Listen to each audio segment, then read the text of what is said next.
Kumusta mga kasaliksik? May mga kakaiba at hindi kapani-paniwalang pangyayari sa ating kalikasan na kung sakaling makita ng mga tao ay hindi agad nila paniniwala ang totoo sa kadahilan ng sobrang kakaiba ang mga itsura nito na talaga namang magiging dahilan para magulat at malito ang lahat. Kaya mula sa pinakamalakas na thunderstorm sa ating mundo hanggang sa kakaibang hugis ng ulap sa kalangitan na tila ba sinuntok ng kung sino, ay pag-usapan natin ang 10 kababalaghan sa ating kalikasan. Kaya kung handa ka ng malaman ng mga ito ay simulan na natin. Number 10. Supercell storms. Sobrang nakakatakot at nakakakaba ang pagkabuo ng kakaibang pinomeno na ito na nakilala sa tawag na supercell. Ang supercell ay isang bagyo na sinamahan ng mga ipo-ipo sa ating atmosphere, kaya't nabubuo ang ubod na laking bagyo na patuloy na umiikot. May 4 na uri ng thunderstorms, subalit ang supercell ang pinakadelikado sa lahat sa kadahilanang ang patuloy na pag-ikot nito ay nagdudulot ng pagkabuo ng marami pang ipo-ipo na talaga namang sumisira sa lahat ng kanilang madadaanan. Kaya't hindi na talaga kataka-taka kung bakit sobrang kinatatakutan ng mga tao ang ganitong uri ng bagyo. Bago tayo magpatuloy, isang mabilisang paalala lang. Na kapag pinindot mo ang subscribe button at nahit ang like, ay siguradong suswertehin ka sa araw na ito. Try mo, wala namang mawawala. Number 9. Light pillars. Tiyak na magugulat at kakabahan kayo kung sakaling makita ninyo ang mga mahahabang ilaw na katulad nito. Marahil ay aakalain nyo na may mga alien na bumabagsak sa ating planeta. Ngunit ang pangyayari ay tinatawag na light pillars, kung saan nag-e-extend ang ilaw mula sa mga ilaw kagaya na lamang ng bumbilya o iba pa.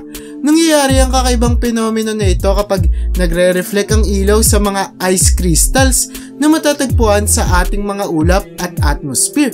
Kaya't aakalaing may mga linya ng ilaw na papunta sa ating kalangitan. Number 8. Gateway to Hell.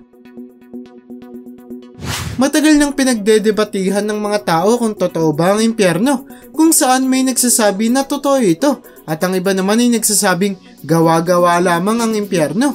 Ngunit may isang lugar sa ating planeta na talaga namang aakalain ng mga tao na pintuan papuntang impyerno. Matatagpuan ang Darvaza Gas Crater o kilala sa tawag na Gateway to Hell sa bansang Turkmenistan. Sinasabi na nagsimulang masunog ang butas na ito taong 1971 na inakala ng lahat na mamamatay din sa loob lang ng ilang araw. Ngunit hanggang sa kasalukuyan ay patuloy pa rin ang pagliyab ng Darvaza Gas Crater na naging dahilan para marami sa mga tao ang matakot sa paniniwalang ang butas na ito ang lagusan papunta sa impyerno. Number 7. Sandog. Nakakamangha ang kakaibang pangyayari na ito na kung tawagin ay sandog. Nakuha nito ang pangalan na sandog dahil mayroong mga ilaw na katabi ng araw na tila ba mga alagang aso na sunod ng sunod sa kanyang amo. Ang sandog o parhelion ay isang atmospheric optical phenomenon kung saan ang liwanag na nagmumula sa araw ay nagre-refract sa mga ice crystals na matatagpuan sa ating atmosphere. Madaming nag-aakala na madalang lamang mangyari ang kakaibang pinomeno na ito. Subalit ang sandog ay madalas mangyari sa panahon ng taglamig kung saan mas madaming ice crystals na matatagpuan sa ating atmosphere. Number 6. Pororoca. Hindi na talaga nakakagulat na naging popular sa mga surfers ang alon na ito na kung tawagin ay pororoca.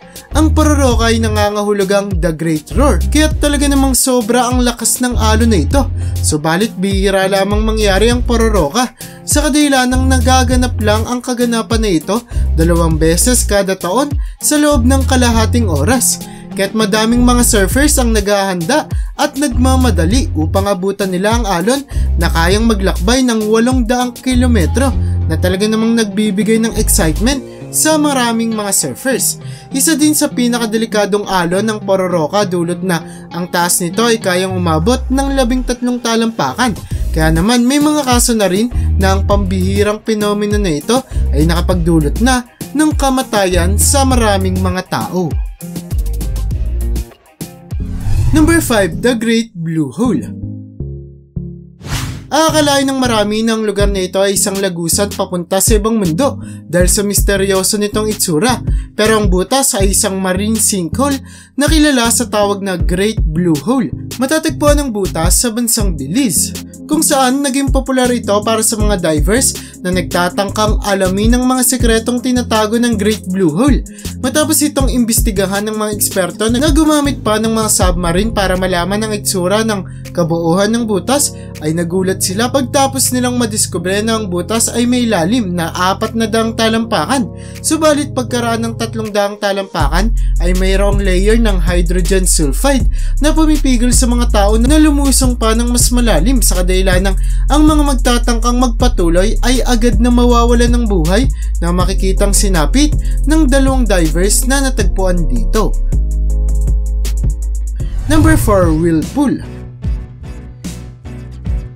Ang isa sa pinakakinatatakutan ng mga pumapalaot sa karagatan ay ang makasalubong nila ang kakaibang fenomeno na ito na kung tawagin ay whirlpool.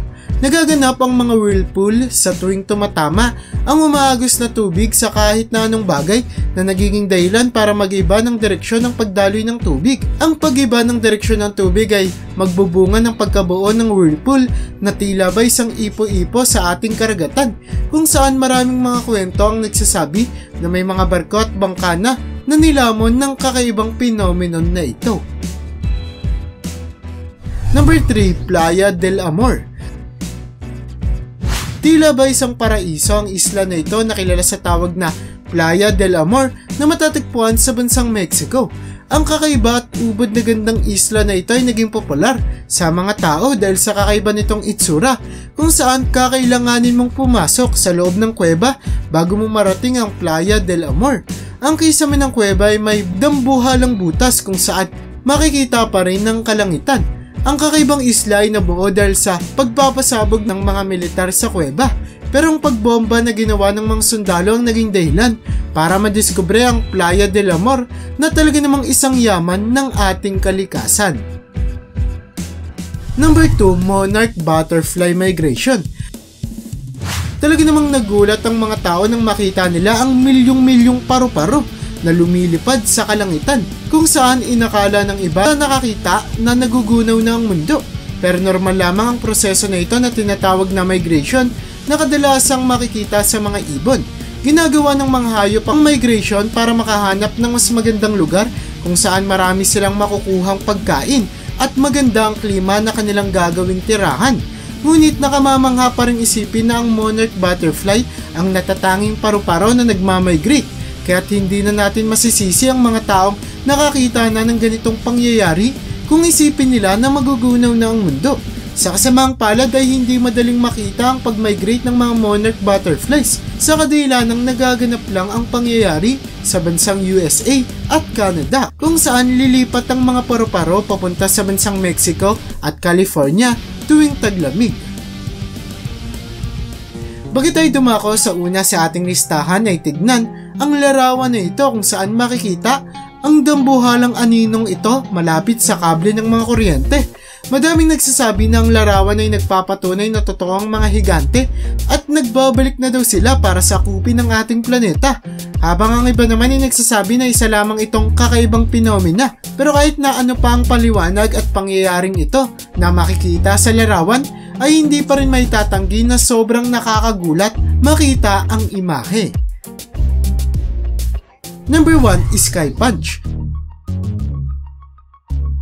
Madaming nagakalang edited lamang ang larawang ito kung saan makikitang may butas ang mga ulap na para bang may sumuntok sa kalangitan. Subalit totoo ang kaganapan nito na tinatawag na Sky Punch.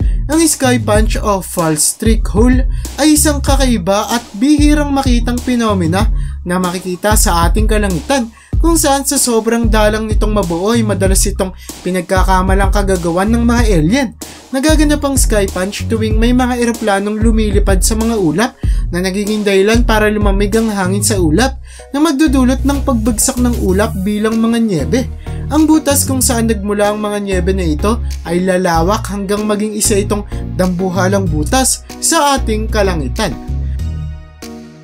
At yan ang bumubuo para sa listahan natin sa video na ito. Hindi may tatanggi na madaming mga fenomena na nangyayari sa ating kapaligiran, kung saan ang iba pa sa mga fenomena na ito ay talaga namang mahirap paniwalaan. Mabuti na lamang at nakuhanan ng mga patunay ang mga phenomenon upang maging pruweba na kahit kakaibang mga pangyayari ay hindi maipagkakaila na totoo ngang nangyayari ang mga ito at nagaganap sila sa ating daigdig. Kaya para sa iyo, alin sa mga fenomena na ito ang talaga namang mahirap paniwalaan? I-comment mo naman yan sa baba. At hanggang dito na lang muna ang aking bahagi. Hanggang sa muli mga kasaliksik, maraming salamat sa panonood. See you in my next vid.